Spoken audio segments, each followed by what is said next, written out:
So I know I've been quiet offline recently for some reason that I've already mentioned sometime before, but nonetheless, let's get back to business. Sometimes ago, I asked you guys on YouTube, Twitter, and Instagram if you all had any questions regarding music production, music theory, and anything related to music in general, even as a listener.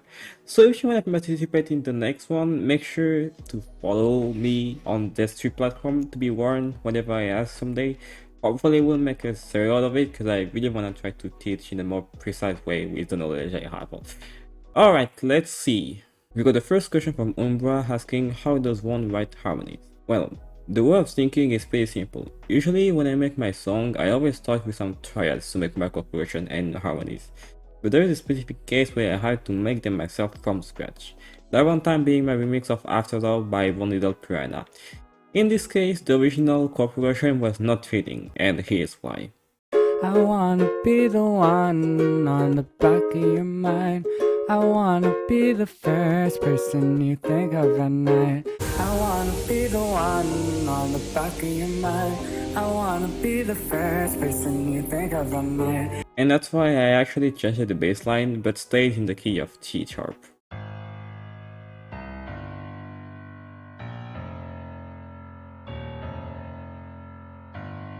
Then, as I usually do, I added some triad to have a better chord structure.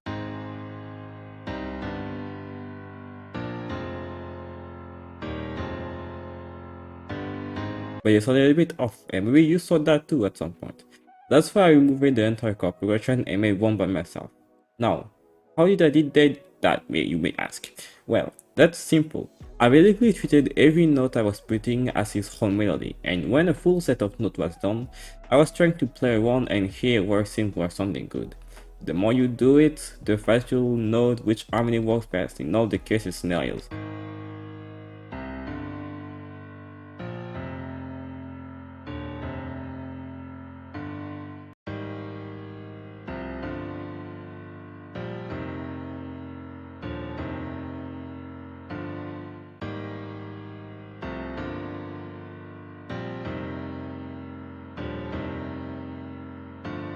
So now let's see the comparison between the triad and my harmonies, and I hope it helped.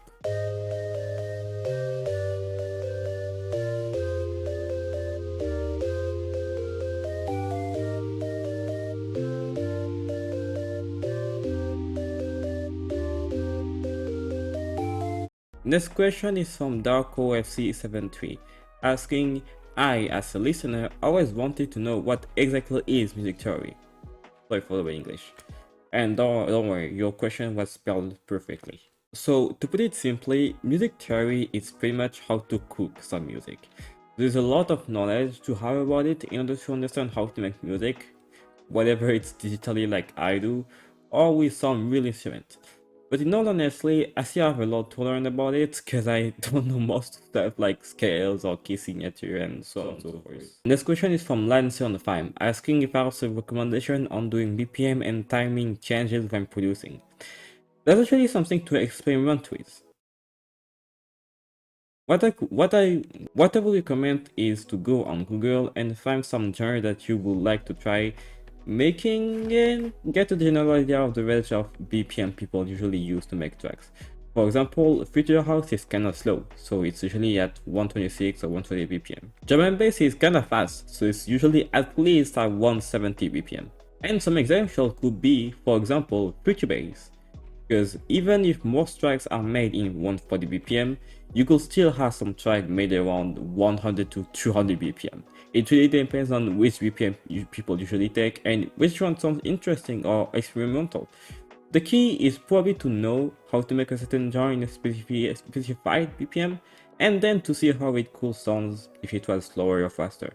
I hope I was clear and helping. And the last set of question is from TFN212 asking, 1. Do you plan to buy DAW other than LMS like FL Studio, which you ever used it? Technically, if I had the money and the knowledge to solution, maybe, I don't know. I think only the time will tell what I'll decide to do, but for now I'll say my LMSW. And yes, I use FL Studio, but it's mainly as a helper for my Vtuber remixes. as I explained more in depth in this video, but also just to mess around and explore people's FFPs and just have fun, pretty much. 2. Do you plan to buy Pro VSTs? Probably not, or not yet. I'm not really sure. Maybe in a very far future when I will start to be in Tomorrowland and start to make money. But for now, I think I'm kind of in a mood of trying my best with what I have in my hands. 3. Do you plan to buy some module like Roland, Sound Canvas, or Yamaha MU, or even like Roland GV118 and Roland XV5080? No, I'm not really a deep connoisseur or in terms of sound model and the history of music in a way. Or it's like this because I think it's mostly because I just want to make some music and it happened that the most effective way to do it is on my computer. And for do you ever try making any project and exporting it into a .mid format? I'm not sure if the whole happened of the goal of that, but I did try that. But I don't do it that much because sometimes I do use some samples and effects within the piano that are not specifically within the chord progression. But yeah, Chris sees what happened when I do that, and that's very lovely.